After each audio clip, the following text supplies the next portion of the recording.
welcome to this week's serving of Mickey Waffles, a Disney podcast where we cover everything from parks, movies, and merchandise. My name is Sinead. My name's Kate.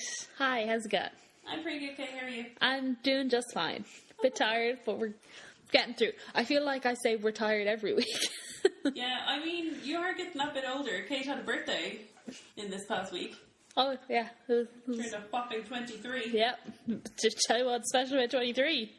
Nothing. Nobody likes you when you're 23. What? Nobody likes you when you're 23. So, this week, we are going to talk about Galaxy's Edge because I feel like that's all anyone within the Disney fandom has been talking about, paying attention to.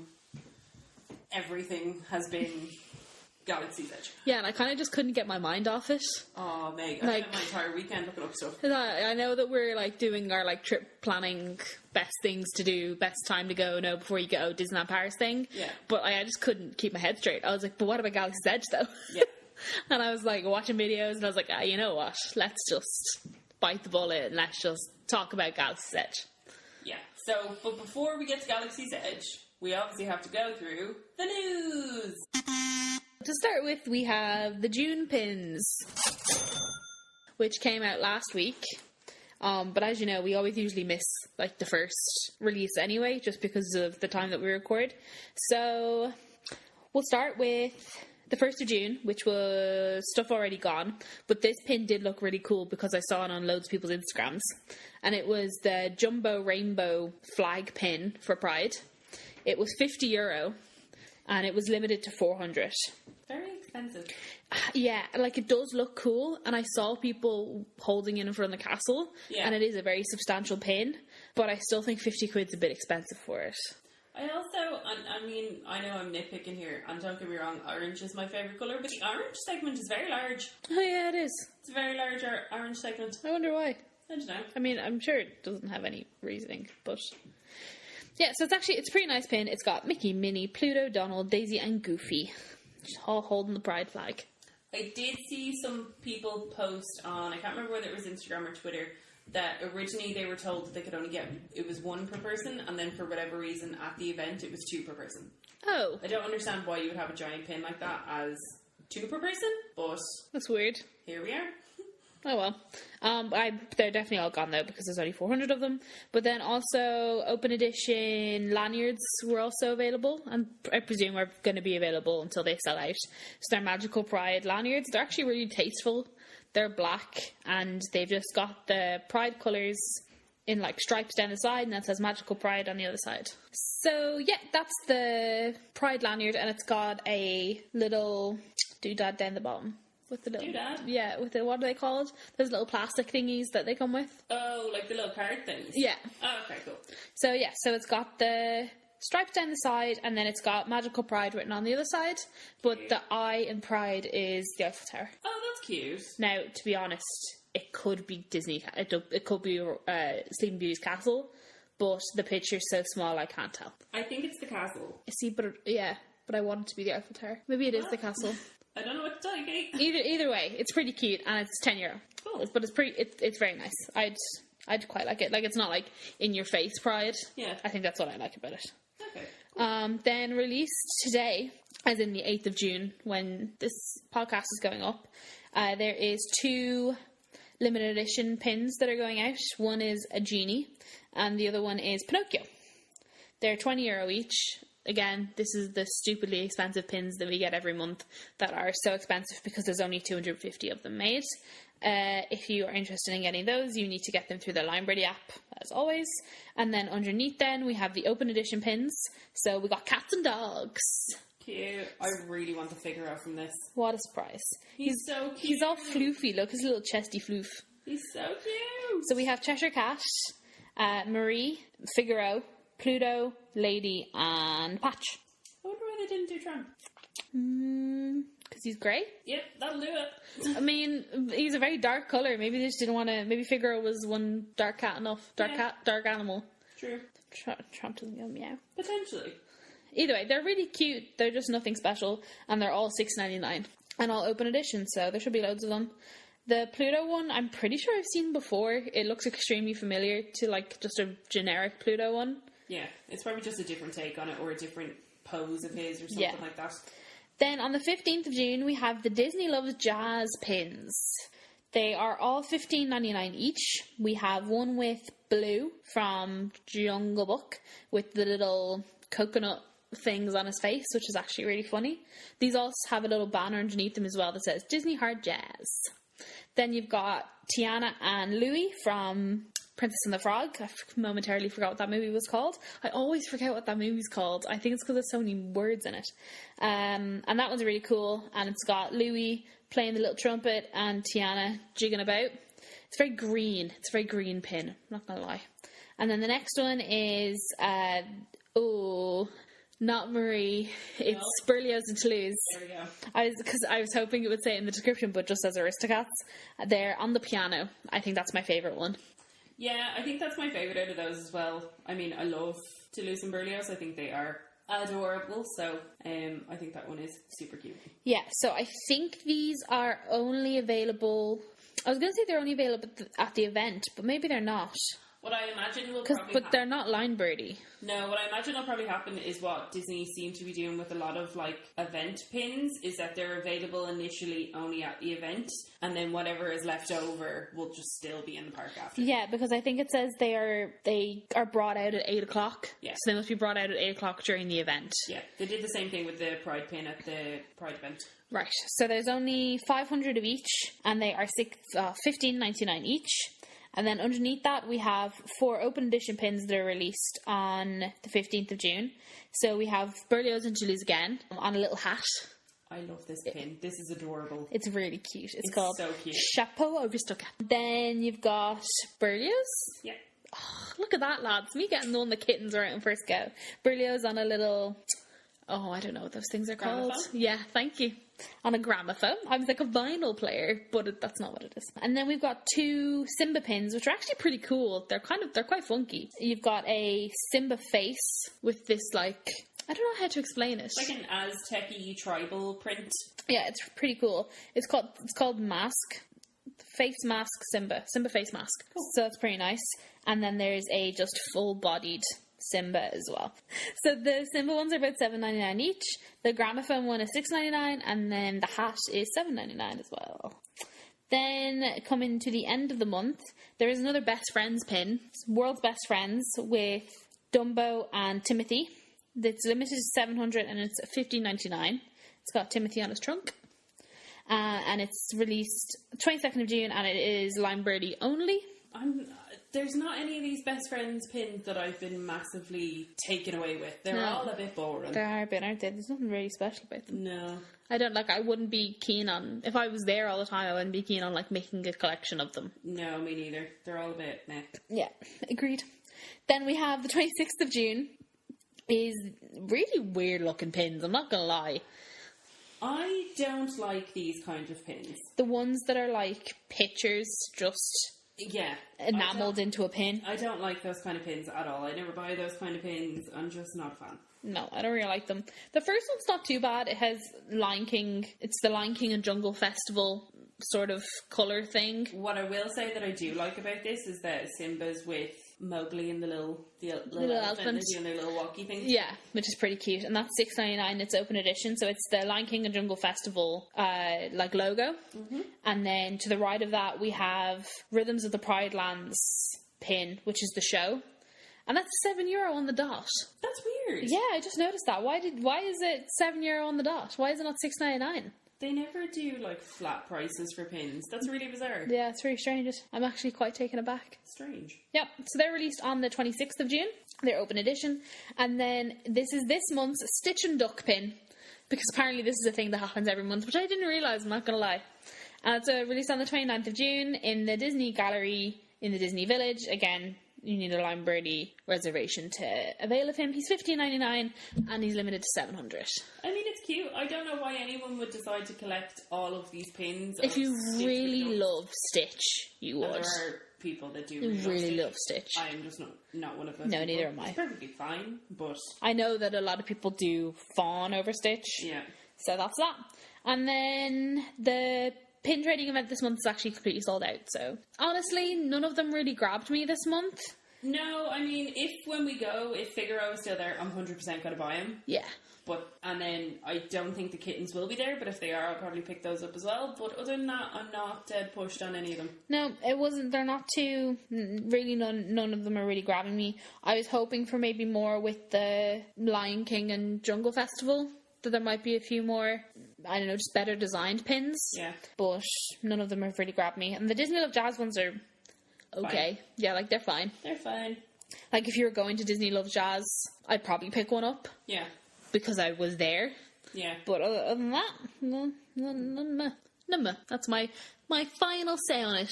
The lovely ED92, we've got like 5 minutes in and we've already mentioned them. They posted a tweet earlier saying that there is a delay to the refurbishment of Dumbo. So originally it was supposed to open in early June and it's now being pushed back until early August, which means it is out for the entire summer. Wow. Which is sad because Dumbo's a really popular kids ride. Yeah. Like, I won't lie, there was part of me that was a little bit sad that we weren't going to get to go in our last one. Not that it's Really? something I go on. But, like... Do you enjoy Dumbo that much? No, but, like, we had when we went on the magic carpets, that was good crack. Don't get me wrong, I never want to go on Astro Orbiters because that's like squishing yourself into a sardine can. I think Astro Orbiter is only meant for children. Like, I really don't think adults should be on that ride. But I feel, I don't know. There was part of me that was like, oh, we could go on Dumbo. That'd be cute. But then it was closed. Oh, yeah.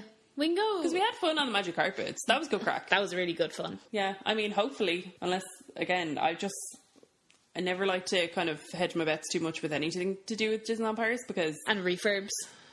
Phantom Money. Rip. So hopefully it'll be open when we go. Fingers crossed, anyways. Do you know, I keep forgetting when we're going. 30th of September. 30th of September. And then again on the 30th of October. We like to keep consistent.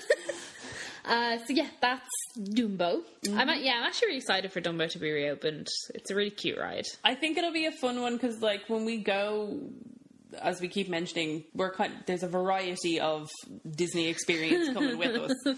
There's people that have been to the park recently. There's people that haven't been since they were kids. There's people that have never been.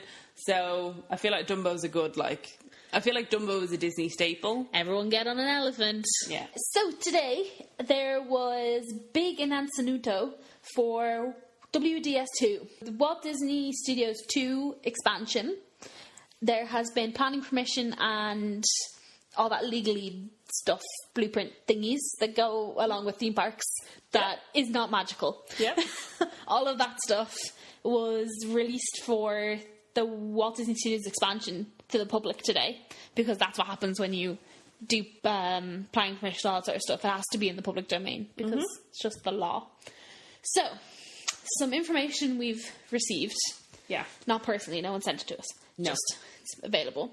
The lake that we talked about last week is going to be 160 metres wide. Yeah. There will be the Frozen Castle and the Hills of Batuu. The Hills of Batuu. The Hills of Batuu will be about 40 metres high. Yeah. Which I decided to do a bit of a Googling. And the castle is 51 metres high, just as a point of reference. So if you look at the castle and you take from the pointy bit to the bottom of the first window, yeah, like the ovally window, if you take that off, that's probably about as high as it's going to be. Yeah. Not bad. Not unsubstantial. But when you think about it though, like, that lake will be three times the width of the castle's height. God, I'm so confused. If you have 3 castles and 1 lake. Do you know what I mean? That's huge. That lake's going to be massive. It's going to be very big. Apparently the tweet said no guest transport, but tech for shows, as in, like, there'll be shows on the lake, but seemingly there's going to be a bridge. I don't care. The what's it called? The conception art had like a ferry boat on it. I wanted a ferry boat. I don't think it's a ferry boat, because what they've said in the tweets that I've seen anyways is that there's not guest transport, but there are, like, barges for, like, nighttime shows and stuff like that. So I think it could be like that, because, like, you know the way in Epcot they wheel out the globe and everything like that, and they have everything sitting on boats. So I feel like that's the kind of boat. It just won't be a guest transport boat. I wanted a ferry. There's a bridge. Yeah, there is a bridge. There will be a bridge. There's a ferry in the other one. Oh, the Molly Brown. Is it called the Molly Brown? It is called Molly Brown. It is called. We've nailed that down. She's called Molly Brown. Good woman. Good woman herself. So that was a bunch of blueprints and stuff released about WDS2. Walt Disney Studios 2.0. Yeah. Oh, and then also there was a thing said about a restaurant, singular, Yeah. for 250 seats, which is humongous. Yeah, it said restaurant. There was no S at the end of it, so I don't know whether there is a plan. I would hope they would have more than one restaurant, because Disneyland Paris needs significantly more restaurants than it has. Yeah, and I'd hope that at least each separate land, so Batuu, Frozen, and Tony Stark's 1960s Wonderland, Yeah. which is the official name, TM, would each have a restaurant. Yeah. Especially if they were talking about that Ant-Man and the Wasp restaurant, like, is that it? I think, I actually don't know. It's just, again, that's just what was said in the kind of tweets that I saw, so... The fact that all of this is coming out now means that they're definitely going to start working on it, because they've got what they need now to start going to making it real life. So we'll be totally on it when construction starts. We'll be giving you them updates every week. So this is just an exciting time for all. We've had 4 of the celebrity narrators announced for the Candlelight Processional in Epcot so far. So we have Whoopi Goldberg, and she'll be doing it on the 6th and 7th of December. We have Pat Sajak, who I had to Google. He has done the Wheel of Fortune. Wheel of Fortune! Mm-hmm. Now it'll be like Candlelight Procession! There we go. So he'll be doing the 16th to the 18th of December. We have Stephen Curtis Chapman, who is a Christian country singer, and he'll be doing the 22nd to the 24th of December. And then we have Edward James Olmos, who'll be doing it on Christmas Day and on Stephen's Day. Oh. And I gave him a Google, and he is the little old man that disappears in Coco because nobody remembers him, and it broke my heart. Yeah, same. When you said that's who it was, I was like, no. So sad. There will be further updates. Keep an eye on the Disney Parks blog, and they'll tell you when Jodie Benson and most likely Neil Patrick Harris will be there, because they always do it.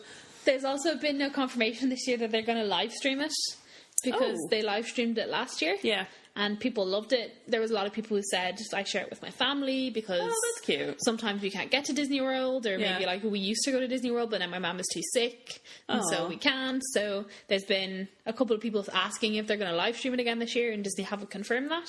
But hopefully they will, closer to the time. I'd say that's a closer to the time thing. Yeah. But hopefully they'll announce it, and if they do, we'll let you know. Speaking of Christmas, there has been a new fireworks show announced for Mickey's Very Merry Christmas Party. The new show, entitled Minnie's Wonderful Christmas Time Fireworks Show, will be hosted by the one and only Minnie Mouse. Oh, funny though. And will celebrate the magic of Christmas with medleys of beloved holiday songs.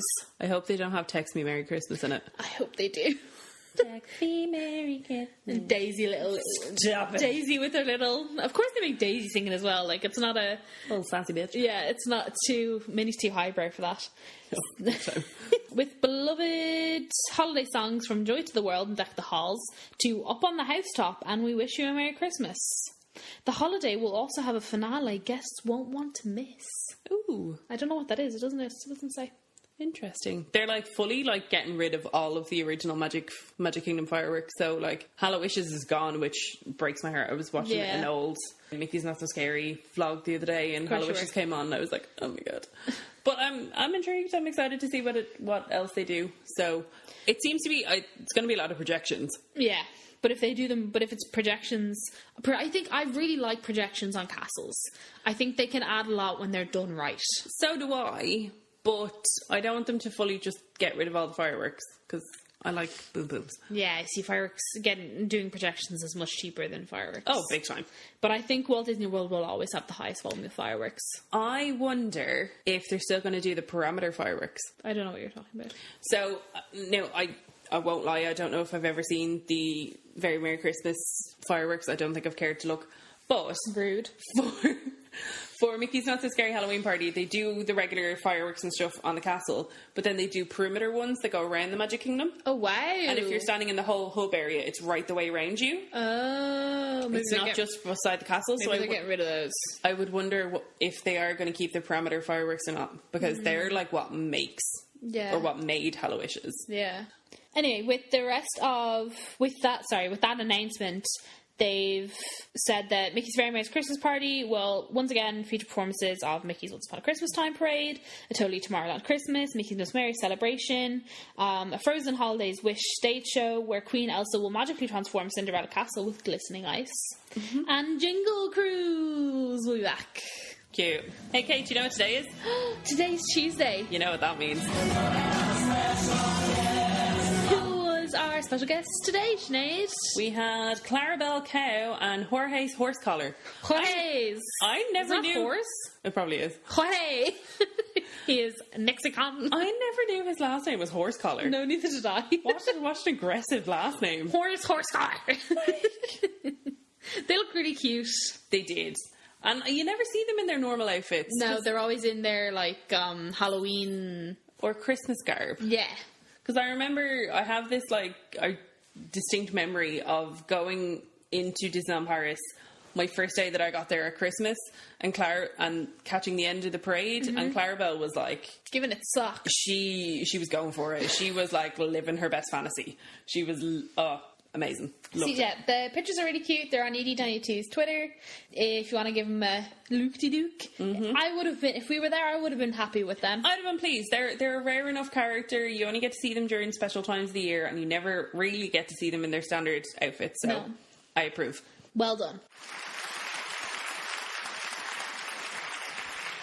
So, yeah, I think that's it for the news.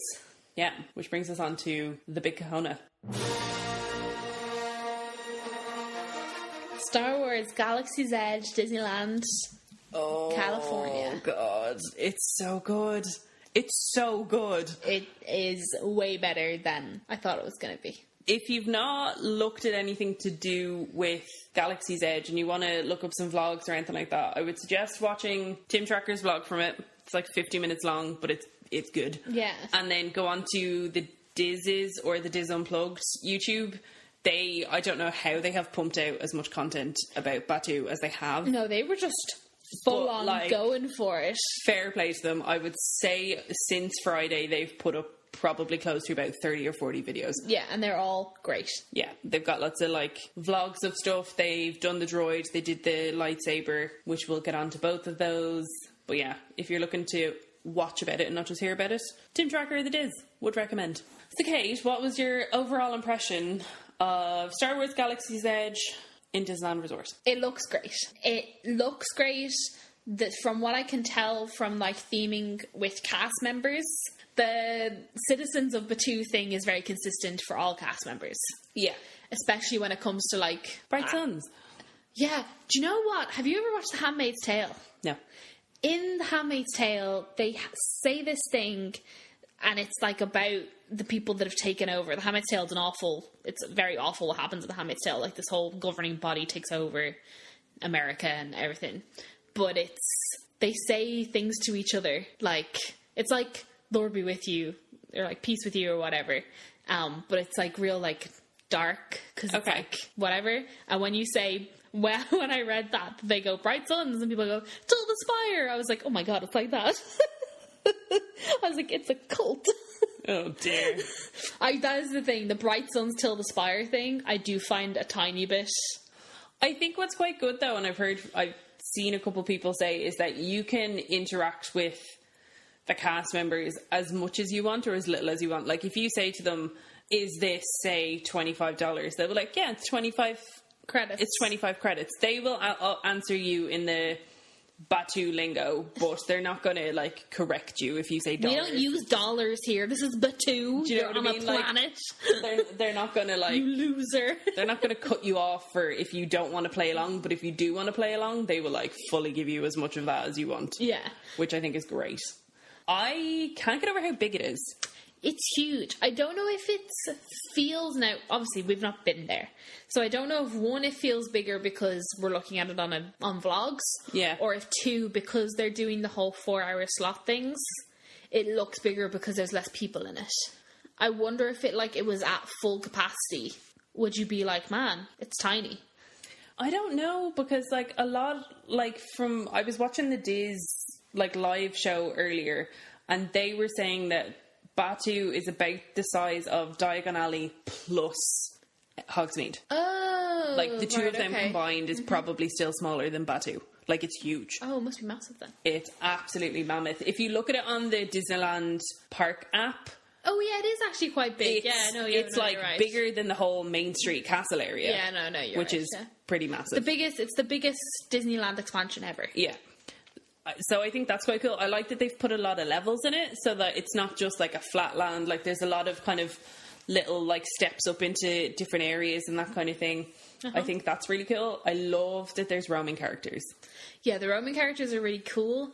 That rebel spy, whose name I don't know, I'm not going to even pretend that I did know it.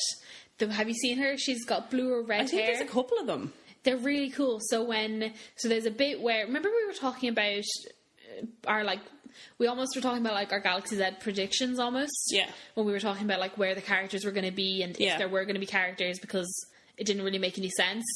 It's good. So Kylo Ren does land on Batuu, and it's you will kneel to the First Order, and they treat all the guests like citizens of Batuu, and it's you're all cruddy pieces of stuff, and it's all real. And the stormtroopers have no problem telling people back off. Yeah, no, get out of the way. Good. But then as Kylo Ren comes out into the crowd, and Kylo Ren talks to the stormtroopers, and he's like, people around here are just dirt. Yeah. Or these citizens are awful. It's really, really good. Yeah. And then there's that spy. So when Kylo Ren is up on the stage and the First Order troopers are all there and Kylo Ren's making his speech and stuff. Yeah. There's a rebel spy that's darting in and out of the crowd and hiding behind people and watching Kylo Ren because they're a rebel spy and they want to see what Kylo Ren is saying. Yeah, and I've seen Chewbacca is running around doing the same thing as well, which is great. It's really good. I've also seen the vlog that I watched of the Diz when they were doing the lightsaber building, because it's just a scrapyard and they're just showing people different scraps. Seemingly stormtroopers come over and interrogate people as to what they're doing there, and that's good. Rhino from the Diz was showing off his lightsaber in the vlog, and the stormtroopers come over and started interrogating about where he got it, what it was, and all this kind of stuff as well. So I thought that was quite fun. That's good. Keeping it on point. Yeah, because I know when Tim Tracker was looking at it, he was like, "Oh, these are the bits of the lightsaber," and the cast member was like, "Be quiet." The cast member was like, "These are scraps. They're you can't speak too loudly. You never know where the stormtroopers are going to be. These are scraps that could make something." Yeah. But she was like, "You got to keep your voice down," and I was like, "This is amazing! Yeah, I love it so much. It's so good. I'm so excited to see it. Yeah, I'm buzzing for it. It looks great. It made me so happy.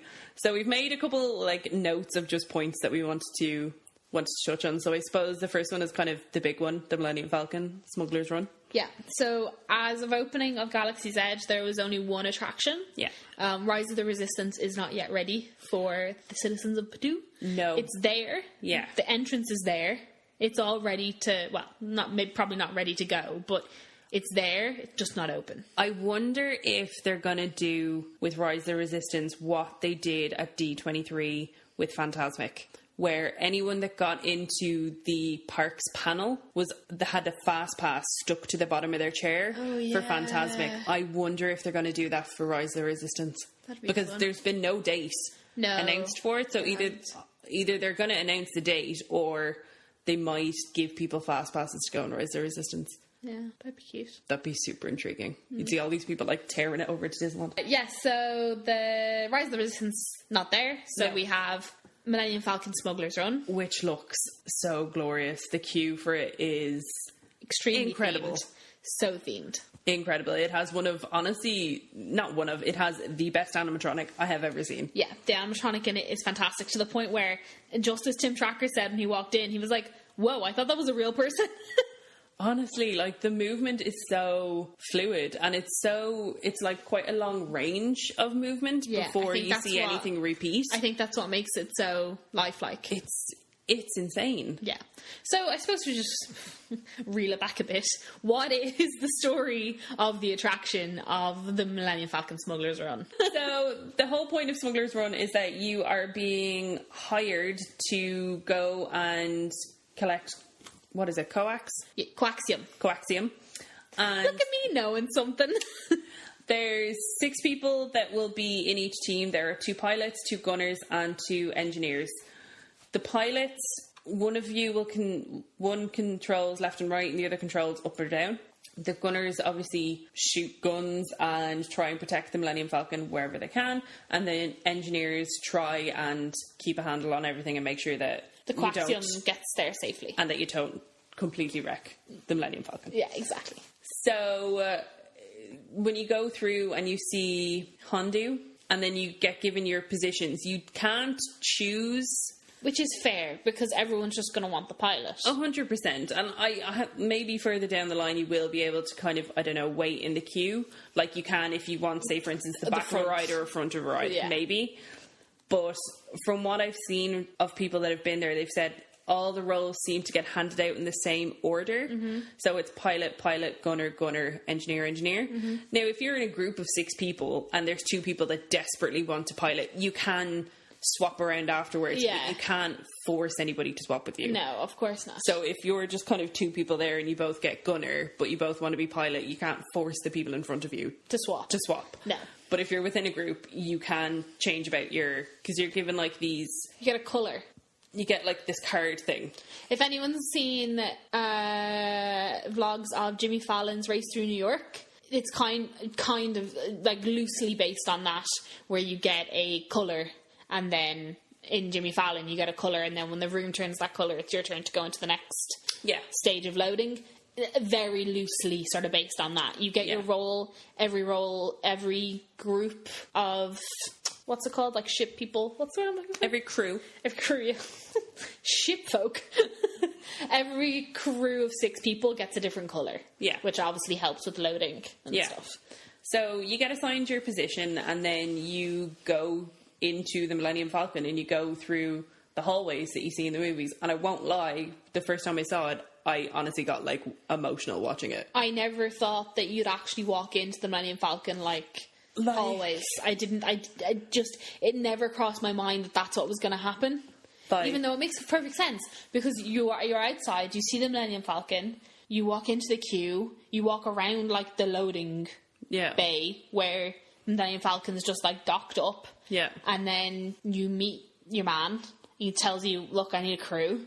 And then you meet the person who gives you a crew assignment. Yeah. And then it's like, welcome aboard the Millennium Falcon. It's insane. They got it so spot on. Yeah. So spot on. And then you go into the room and they have the hollow chess table and stuff like that. And from what I've seen, you do kind of get a little bit rushed through there. But, I mean, if you want to stop and take a picture, stop and take a picture. Yeah, like a cast member's not going to tell you to get up. They're not going to shove you out of the way if you want to stop and get a picture at the table, which God help anyone that tries to shove me out of the way before I can get a picture at the hollow chess table, let me tell you. And then you go into the cockpit. Yeah, sorry, just before that, I also just wonder, is it because people do have that limited 4 hours in Galaxy's Edge at the moment? Maybe. I wonder, is it just a very much precaution of, we do want to make sure that everyone does get their ride and blah, blah, blah. And I wonder if they just, when Galaxy's Edge gets into its groove, they'll probably start easing off a tiny bit on that. Probably. Because it feels like people are just being like slightly a bit too rushed. Yeah. That if they had maybe like another like 3 or 4 minutes, they'd be cool. Yeah. So I wonder, is it just like there's like small teething problems with the whole waiting area? Also, in that area, it's really interactive as well, because there was a bit where I saw that an alarm went off, and the cast member told everyone, they were like, quick, push your red button, and everyone had to just find these red buttons that were on the wall, and you just see guests like sprinting to different corners of the room, which is cool, and they're like banging on the wall, and they're like, is that it? Is it done? And you're like, how old are you? Yeah, that's the thing, everyone just turns into a gigantic child. Yeah. So sorry, then you go into the cockpit. Yeah. And pilots at the front, then the gunners, than the engineers. Yes. And it kind of is what it is then. You pilot the Millennium Falcon, or you protect it with guns, or you look after it as an engineer. Yes. Whatever your role is. So it is really good. So your man, what's his name? Hondo. Yeah. Is it Hondo? Yeah. So he's talking to you throughout the ride. So there's a left pilot and a right pilot. And so he's like, so the left pilot is up and down. Left and right. Oh, I had a 50-50 chance of getting that right. And then the right pilot is up and down. Mm-hmm. Then the right pilot also does light speed. The right pilot does light speed, and the left pilot does boosters. Yeah. Then the gunner is the same and the engineers is the same. Mm-hmm. But Honda's talking to you and he's like, left pilot, go up, right pilot, turn right, or right pilot, let's bring this into light speed, and all this sort of stuff. And people have said that they don't think that everything is 100% based on how they turn the ship. Like, I suppose there is things in it that make sure that the ride does follow through all the way. Yeah. But there was a bit that we saw where they came back after completing the mission, and I think they were just so not paying attention that they did whack into something. Yeah. So it does prove that you are actually controlling it to some degree, because when they came back, they went straight into a rock. Yeah. And you think that anywhere would be at the end of the ride that it would just take over. Yeah. But it's really not until you land that it stops. Yeah, I did see someone's review of it say that they were in a crew, and I think they were either a gunner or an engineer, and there was a kid was one of the pilots, and they did not do very well. Because the kid was just like, wee! But, hey. That's really cute, though. Exactly. Like, as long as you make fun of it, like, it's pretty good. Exactly, and because, like, each side seems to have different things, so, like, I think the gunners even have slightly different roles as well, and I think the engineers have different roles. So, I mean, effectively, you could go on it 6 times in the 6 different roles and have 6 completely different experiences. Yeah. So it's really exciting. The ride time also looks pretty long. It's a pretty substantial ride. Yeah. It's not like in and out in like 60 seconds. Yeah, it seems to give you a good amount of time to experience it all.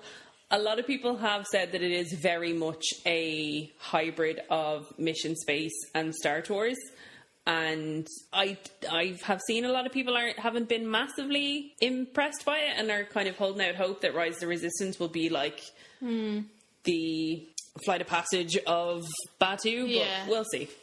Either way, I'm super excited to go on it because I think it looks super fun. Yeah, people say it's not the best attraction they've been on, but it's not a bad attraction for what it is. Like, it's amazing for what it is. Absolutely. It's just not mind-blowing. Yeah, which is totally fair. What is mind-blowing is the build-around lightsaber. Yes, Savvy's Workshop. Oh my god, that looks so good. It looks really cool. Oh, yeah, right. So I was about to go through the process of what happens when you go with a lightsaber, and that starts with prepayment. Yes. So you got to pay your $200 before you go in. But as I was saying to Sinead earlier on the week, my favourite part of theming in Batuu is the lack of POS systems. Yeah. So do you know when you go into a shop and you got a till and you can see the till and the till's right there? So that's your POS system.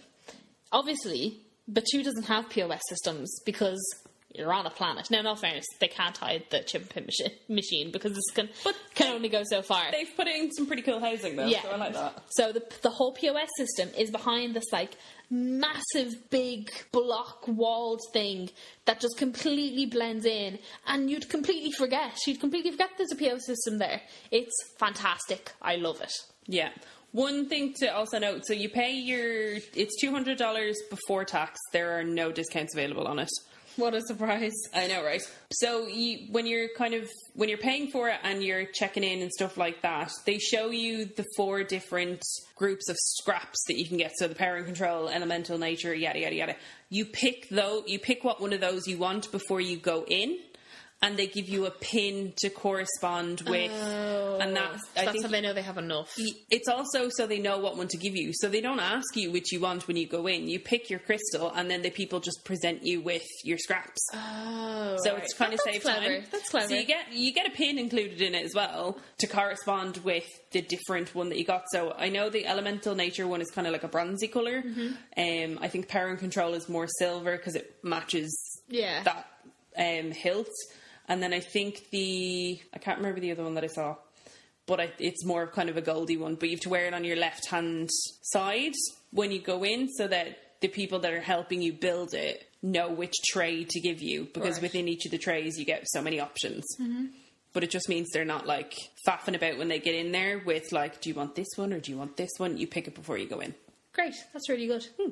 Good job, Disney. So when you go in, you can bring up, at the minute you can bring up to 2 people with you. That could change, I don't know. I hope if it changes, you at least get to bring one person with you. I don't think they'd like cut it off that you can only bring one. Imagine, but like only going by yourself. Oh, that's what I meant. Yeah, I know. I said it wrong. Only bring one. Yeah. Self. So yeah, I think it would be a bit stupid if they did that, because like if you were going as a couple, and one of you wanted to buy a lightsaber and the other one didn't, then what are you going to do? Just send your other half and be like, okay, cool, see you in half an hour. Bye. I've watched a couple of these, so a lot of people have put up vlogs of these, and there was one in particular that I saw. So when you go in, everyone kind of has their own individual station where they're going to build their saber, and there's kind of a main gatherer that has gathered up all these scraps and that's going to talk you through the process and goes through the importance of the, what are they, kyber crystals? Yes. And all this kind of stuff. And there was one guy in particular, I think his name was Carlos, because he says it at the start of it. He was amazing. He like got real into the story. The like lighting changes with the different kyber crystals. Ooh. And the music goes along with it, and it like the way they have it done is sensational. That those cast members know their scripts like the back of their hand, because it is in time with the music, it is in time with the lighting, everything is super seamless. Amazing. So they explain the importance of the kyber crystals and the different ones and who has owned the different kyber crystals, and then the cast members go around and you pick whatever one you want, and then they present you with your scraps to make it. So you have a choice of, there's 4 different hilt bits, you'll need 2, but you can kind of play around and see which one you want at the bottom, which one you want at the top. There's 2 choices for the end of your lightsaber, there's 2 choices for where the saber will come out of, and then there's 2 choices of like a trigger. So there are a good couple of like options to like have a specialized lightsaber. Yeah, because you can have a completely different kyber crystal and have the same lightsaber, or you could have the same kyber crystals and have completely different lightsabers, but get the same box. Do you know what I mean? Like, it's very... And they give you a lot of time to kind of try out different things and see what it looks like. And one of the ones that I looked at, the guy couldn't get everything to kind of line up the way he wanted. So one of the cast members came over and spent the time kind of like really twisting it to get everything lining up in the way he exactly wanted it. Because obviously they've kind of played around with them a lot. Yeah, so they know how they... Exactly. So she was like, if you want, I can get this seamless for you. And he was like, yeah, please. Like, you've paid $200, like... Oh, 100%. You want your lightsaber to be perfect. Exactly. But it's good that the cast members are in that. They're like, look, we understand you've paid a lot of money for the lightsaber. Let me get it as you want it. And not just like, okay, that's it, time's up. And you're like, wait, no, stop. Yeah. I have to say, though, like, have you watched anyone doing it? No, I watched. Actually, no, I've watched a bunch of the droid ones, but I just haven't watched any of the lightsaber ones. I'll send you some links of it. So there's the moment where everyone's built their hilts and they've gone about and they've done all that, and that's fine. And then when it gets to the bit where they're actually going to get the saber bit of it, the cast members go around and they plug them into what looks just like dividers between each of them. And then Yoda comes in and has a chat with everybody. And the whole room goes green, and then the kind of main, I suppose, storyteller that's kind of leading the whole thing, he gets everybody to step forward and place their hand on their lightsaber, and they all activate it at the same time, and the chamber opens, and out comes the lit lightsabers, and everyone does it at the same time, and everyone, like, raises them up, and it's, like, weirdly emotional to watch. Isn't it weird how Star Wars does that to you? Honestly. Like, I was so engrossed. I've watched so many of these now. But it's just that moment of literally I don't know how they've done it. It must be light sensitive or whatever, but literally people click to activate it and it opens and out comes the saber. It's amazing. That's so cool. I so badly want a lightsaber now. Now, the only thing I just bring us all back down to earth for just like 30 seconds. There was someone I saw, I don't know, did you send it to me or something? About, first of all, not being allowed them out in Batuu, but then someone else I saw took their lightsaber out and like yielded it, like went whoosh with it, and it came apart. Oh. Yeah, like the lightsaber bit, like I'm gonna call it the glass bit. Yeah. So like none of the metally bits. is what I'm Yeah, gonna saber call it. bit. Yeah, I'm gonna call it the glass bit. Like fell off and hit a cast member in the head. Oh. Yeah, and the cast member was like, "Look, it's not really a toy." Yeah. Like I'm sure That's they fixed it for him.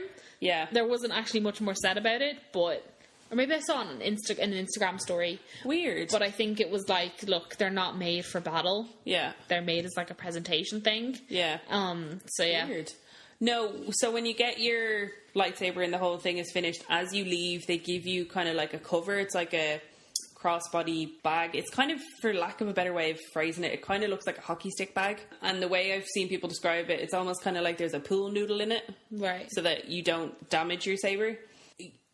There's like a little courtyardy bit right outside it where I think people have been able to like take video and take pictures with their lightsabers and stuff, but outside of that area you're not supposed to have your lightsaber out.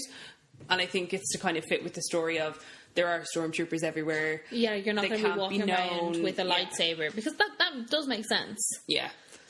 So, yeah, you can't have them out in the land, but the whole experience looks incredible. It does. Now, I know anyone... See, it's the same with a lot of Disney things, I think. Like, I'm just talking about the 200 credit price tag. Yeah. That, to anyone who's in it, isn't going to care. No. That it's 200 credits. No. As Ed told me, he was like, well, if we're going to go, I just put away $50 for 4 months. Yeah. He's like, and that's it, and that's my lightsaber. And you're right, because Yeah. if you've planned to spend 200 credits when you go, okay, cool. But then obviously to anyone outside of a Star Wars fan base, they're like, you're spending $200 on a piece of Yeah. plastic. I do think that $200 is worth it. When you're in it, you're in it. Especially, I'm going to send you a link for some videos that I watched for it, but oh my god, especially when you watch it, it's so worth it. So worth it. And everyone that I've watched that's done it has said totally worth it, would pay it again. Excellent. I'm glad people are happy with their lightsabers. Yeah. Because I was worried it was going to be crap. No, it But it's looks great. amazing. Cool. So then, what's the other thing you get to build, Kate? That's the thing I want. So you can also build your own droid. I want both, and I'm going to need so much money. I don't think I want a lightsaber. I just don't. You say that. Yeah, who knows? Maybe when I get there. Imagine if you get there and you're like, actually, do you know what? Yeah, I do. I've decided against it. Take my money. Yeah. So you can also build a droid, which is actually pretty cool. It looks so cute. Yeah, so you can also go to Mubo's Droid Depot. Ooh. So you can build a droid. Yeah. So you can build a BB-8 unit or an R2 unit. Mm-hmm. But you can also get R4 heads. Yeah. So it kind of confuses me. So you can, so it's like an R2 body with an R4 head. Yeah. So you go into the workshop. Anyone who's ever been to like a sushi place, it's kind of like that. Oh my god, that's exactly what it's like. It's like if you guys have ever been to, they're not in Ireland Yo anymore. Sushi. Yeah, but if you've ever been to Yo Sushi and you sit, well, you don't sit, but you stand and you wait for the little conveyor belt to come around, and the conveyor belt is just full of droid parts. So, and you go and pick what you want. So when you go in, you prepay your 100 credits before you go in. And when you go in, they ask you, are you looking to build a BB-8 unit, a BB unit, or an R2 unit? And depending on what one you're planning on building, they'll give you a basket. On the bottom of the basket, it tells you which parts you're going to need to collect. Yeah. So if you're building an R2 unit, it tells you which motor you're going to need, what legs you're going to need, how many you're going to need. So you sit and you wait for all your bits to come out. If you're building a BB-8 unit, the two spheres come taped together. Yeah, so you can't mix match. Yeah, which was something I was worried about as well, though. I was like, what if you forget to bring a second one? Yeah. So all the BB-8 spheres, BB spheres are taped together. So you get those, and then you get a head, and then you get a little motor for the inside. And then once you have them all, you bring them over to a building station.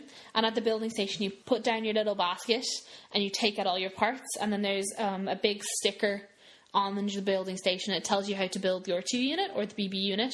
There's also a cast member there that helps you, and they'll click everything in for you if you can't quite get it. And then you also get to use a big screwdriver yourself to actually build your droid. And then you put it in this little activation station, And obviously, I don't really know what it's doing there. I think it's syncing it to your... Yeah, it's syncing it to the remote control. Because these are extremely similar to BB-8 units that we used to sell in the Disney store for €30.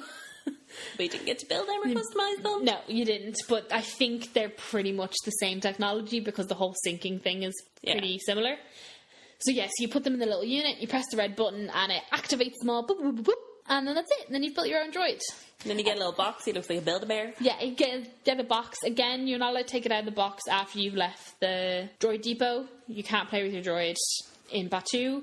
But again, that makes perfect sense. What if it's a rebel droid? Yeah. And it's zooming around Batuu spreading secrets. Like, it just can't happen. You can, so it's $100 before tax. Again, I don't think you can get any discounts on them.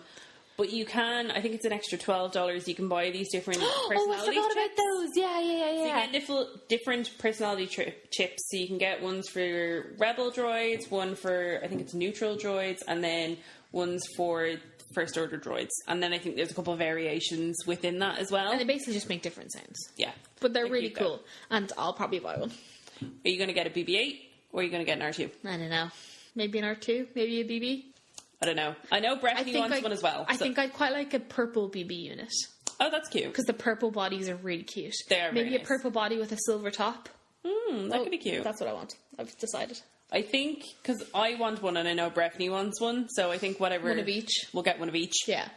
I know you can get a lot of black and orange stuff for the BB units. I'd love a little Halloweeny BB unit. It'd be super cute. So I'll probably get a BB unit with I'll probably get a personality chip in it as well. And I'm also going to buy the backpack that's $50. It'd be cute. But it's a backpack specifically made because I think because you can't have your droid out and about, I'd still like to show my droid off when I'm in Batuu. Yeah. And the backpack is made so that it zips down so that you can see your droid when your droid's on your back. Do you know what it reminds me of? You know those backpacks that people get with the bubble where your cat can see out? Yeah. That's what it reminds me of. That's actually pretty accurate. One thing that I would say, so I watched, again, the Diz build a droid and did a whole review of it and that kind of thing. When they did it, which was during the regular 4-hour slots, not just the media event, there's like almost kind of like doorbells, for lack of a better way, that you ring if you need help. And they were waiting for quite a while for a cast member to come over and help them because something wasn't clicking together, or for whatever reason something wasn't working, and they needed a cast member to come over and help them. But they said they were waiting quite a while, so they feel like there's potentially not enough builders there to help. Right. So, but again, teething problems. A little bit tweaking. Yeah. It's not even been open a week. Exactly. You can't really be mad at them for that. I'd say when they tested it, they were like, see what happened. I'm guessing when they tested it with cast members who had been playing with them for a while. Yeah. So when cast members are like, okay, we're going to time how long it takes you to build a droid. Yeah. And cast members are like, okay, do, I'm done.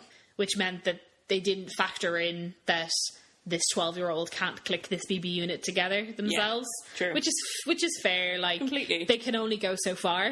Yeah. But again, it's a simple case of putting one cast member in. Yeah. So that there's one extra cast member to help answer the bells. Exactly. So the next thing I have written down here is food and drink. I won't lie, I've not massively looked into the food side of it at all. The food... It all looks nice. From what I can tell, the food can... I don't know how to best phrase this. It really is all about your own palate. Okay. I've had a lot of people say that, like, oh, I like this, and then the next person who they're with has gone, oh, I don't like that, what? I've heard, I think it was, is her name Tiffany Mink? She's like a Disneyland YouTuber person. Okay. She was saying that a lot of the different food and stuff has this, like, Chinese peppercorn in it that makes your mouth go numb. Oh. Like, it doesn't harm you in any way or anything like that, but it does make your mouth go numb, and it's, like, you can't taste it. It's completely tasteless. But it's just a thing that they've added into the food. Okay. As kind of like a weird... To make it weird. Yeah. Which I thought was... Strange. Interesting. I won't lie, I've paid zero attention to the food. However, I have paid close attention to the drinks. So, obviously, there's the blue and green milk. Seemingly, the green milk is considerably nicer than the blue milk. Fruity Pebbles. Fruity Pebbles. Apparently, everything just tastes like Fruity Pebbles and Gas's Edge. I mean... The main things I've kind of paid attention to are Oga's Cantina.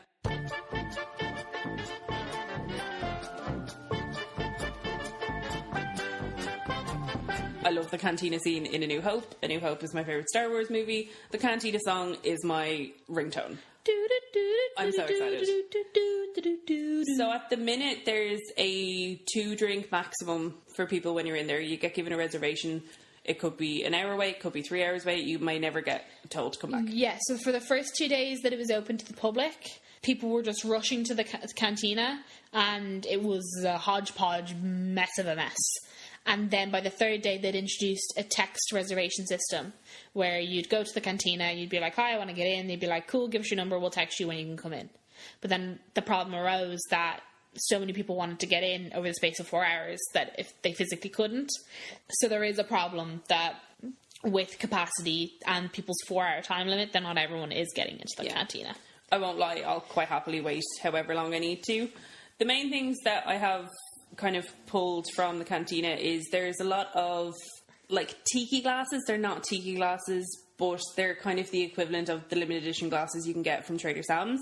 So the first one you can get comes with a non-alcoholic drink. It's called Cliff Dweller. Looks like a little porg, and that is $32. And it's citrus juices, coconut, hibiscus, grenadine, and Seagram's ginger ale. Yum. So that is $32.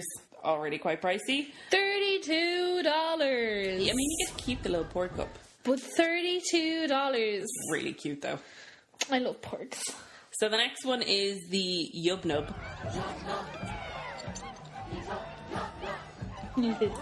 And you get this, again, in a tiki-style glass that depicts the Battle of Endor. It has Malibu pineapple rum, Sailor Jerry spiced rum, citrus juices, passion fruit, served in an Endor mug. I'm 1000% getting one of these. That's pretty cool, isn't it? One, like, not even without a doubt. But would you believe that $42 is not the most expensive thing on the menu? No. You can get a beer flight. So the Rancor beer flight souvenir board with 4 teeth is a whopping $75. Do you know what? And I think that's the thing I'd more likely get. It's ridiculous. You get basically what kind of looks like a big, like, shopping board. It's a beer flight. It's what a beer flight looks like. Yeah. But you get to keep everything that comes with the beer flight. Yeah, you get these really cool... I'm just pulling up a picture so I can show you. You get, like, these glasses that look like Rancor teeth. I'm not going to lie. Of all the things, I think that would be the thing. Those little cups are so cool. Yeah. Particularly they are very small. See, yeah, my only problem was if you were to share it with someone, would you get a mouthful each? Maybe. You don't get a whole lot in it, but you are buying it for the souvenir thing, so 1000% I'll be getting a Yub Nub. Oh, yeah. Potentially a Cliff Dweller. We'll see. So they're the main things that I've taken from food and drink. Is there anything else you've taken from the food and beverages? Yes, so there's... Apparently, people have said that everything looks a bit like otherworldly, which is great, but tastes like normal food. Oh, that's good. So, nothing's too amazingly crazy. Okay. But the popcorn is like, it's not sweet and salty, it's... Sweet and spicy. Sweet and spicy, yeah. And people have said that you have to eat it together. Okay. So it's like purple and red dust. And people have obviously tried, okay, we're going to try the spicy one, now we're going to try the sweet one. Apparently they don't taste great by themselves. Oh, okay. And the spicy one, for some, is too spicy by itself. Okay. But if you eat them together, it's pretty good. The popcorn also comes in a brown paper bag. Yeah. Which is not Disney branded. And then also, just quickly while we're talking about no branding, the pins don't say Star Wars on them. Like on the paperback. Yeah. It's just pin. Yeah. And you're like, yes. I think I'm kind of proud of Disney. For restraining from putting their name on everything? Yeah, because nothing has... Obviously, I think the only thing they couldn't they couldn't pass was the barcode stickers on the back of items. Yeah. They do say Disney. They do have the Disney logo on them, because I do think there's only so far you can get with being like, we're not a company. You're in a alien planet kind of thing. True. But that's the only place I've seen the Disney logo in all of Batu. Is on the teeny tiny little Walt Disney logo on the back of barcodes. Cute. Yeah. I suppose we're already on to merch now, so... Oh yeah, that's all I really have to say about food as well. Fair. The blue milk and the green milk is apparently... I'll try them. Yeah. They're $8 a bit, glass, and people have said that the glasses aren't that big, but they're also... Do you want a big... See, I don't think you'd want a big glass. You know what I mean? It's going to be hot. Especially because most people will get both. Yeah. So... Anyway... As more things come out and as more things are tailored, we'll hit you up on them. So yeah, now moving on to merch. I think the merch is just so exciting because I was really intrigued as to how they were going to do merch that wasn't Star Wars branded. Yeah. But now I understand. So when you go into the Black Spire Outpost, you go into the market. So the first thing you have is the place where you can buy like outfits. And all of these outfits are very expensive and you cannot wear them in the park. Can you definitely not wear them in the park? Batuu has the same rules as all Disney parks do. If you're under 14, you can dress up and you can cosplay and you can wear costumes. If you're over 14, you cannot. You can Disney bound, but you cannot cosplay. Because the things that they had, like, there was like a, for lack of a better word, like a puffer jacket. And the cast member was like, you can just wear this over whatever you wore to the park. That's what I've seen online and that's what I've heard everybody say. You cannot cosplay, and some of the clothing items in there would be technically seen. Oh yeah, fair, as no. cosplay. But now I'm just confused because, no, 100% though, but I've seen that video from that cast member, but I've also read all those things about not being allowed to wear things. Yeah. So I'm like, I don't know. But anyway, they're very expensive, but they look really cool. They do.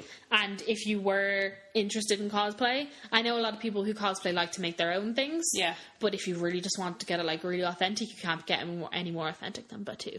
True. Apart from hopping on the Millennium Falcon yourself and zooming away. You also have Doc Ondar's Den of Antiquities, which is a store where guests can purchase Jedi or Sith artifacts. I want the cube thing. Oh, yeah. I can't think of the name of it, but I want the cube thing. Don't ask me. There's two. I'm going to say, like, without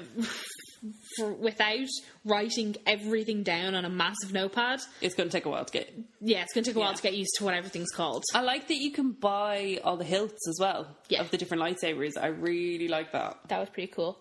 But then you can also go into... So there's Bina's Creature Stall, which is where you buy all your animals. Mm-hmm. So there's those monkeys that sit on your shoulder, which are like banshees. They're cute. They're pretty cool. I probably wouldn't get one. They're a bit scangly. I don't really know what I'd do with it.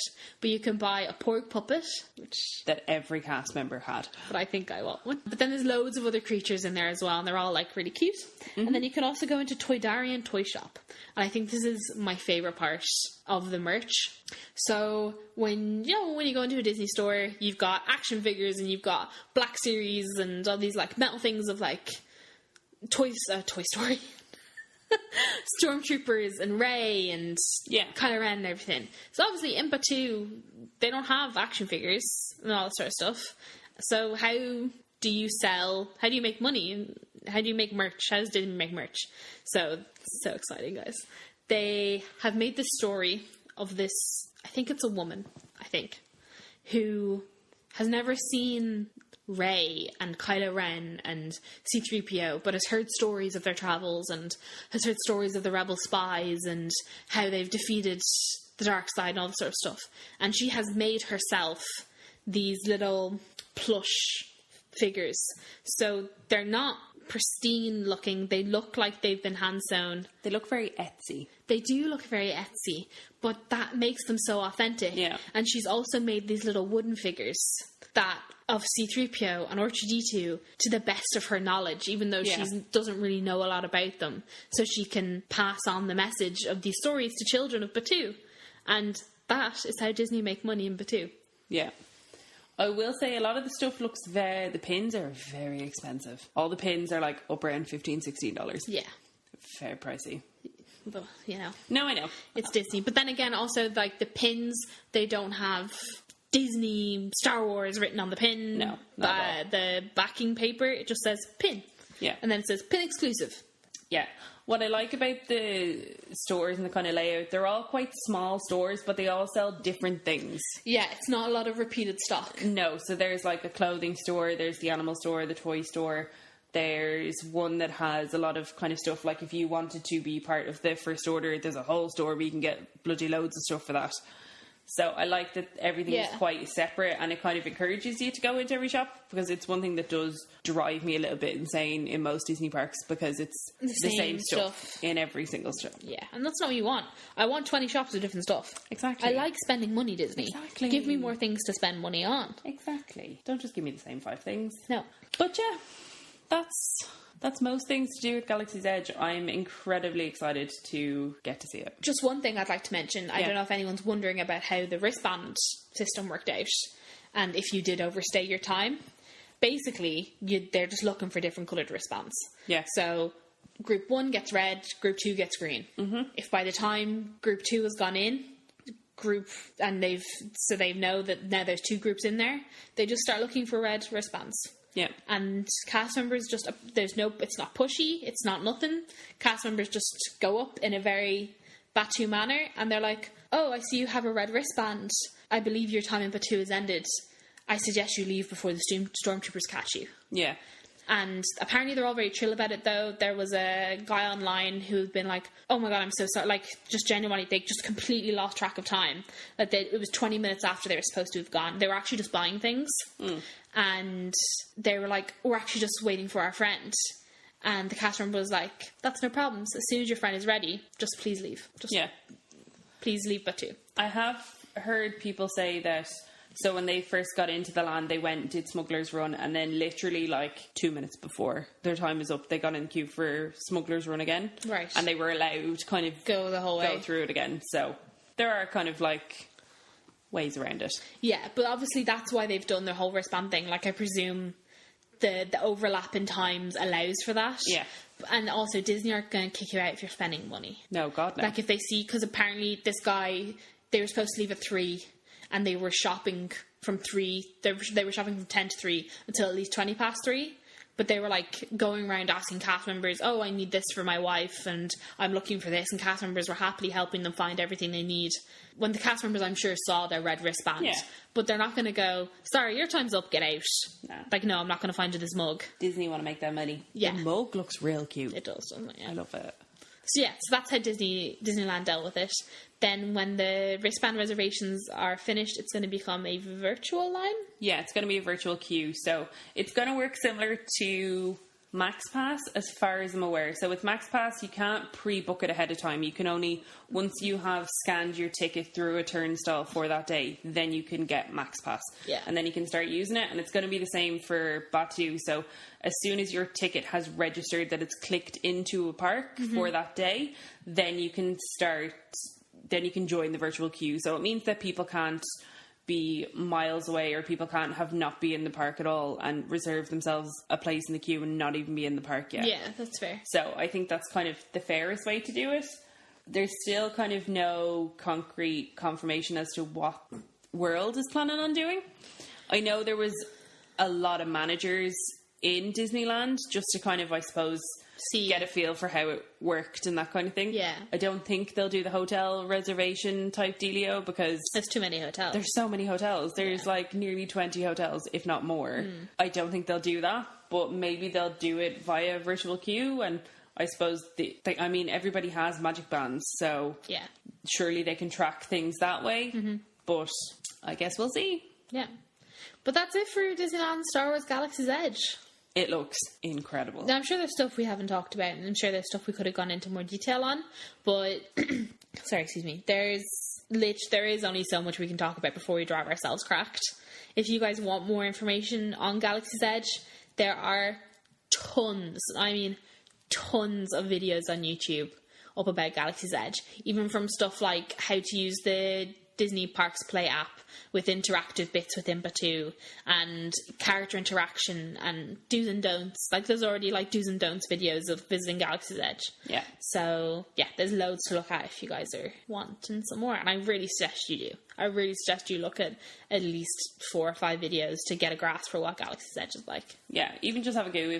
Even if you might never get over to either the ones that are in the States. Eventually we'll be coming to Disneyland Paris as well. So just kind of, I suppose, to get a feel for it, it is well worth having a look. Yeah. So I think that's everything, really. Yeah. We managed to plough through all the Star Wars content. Yeah, so hopefully next week we'll be back to Disneyland planning. Yeah. Thanks for listening, guys. Bright suns. May the Force be with you.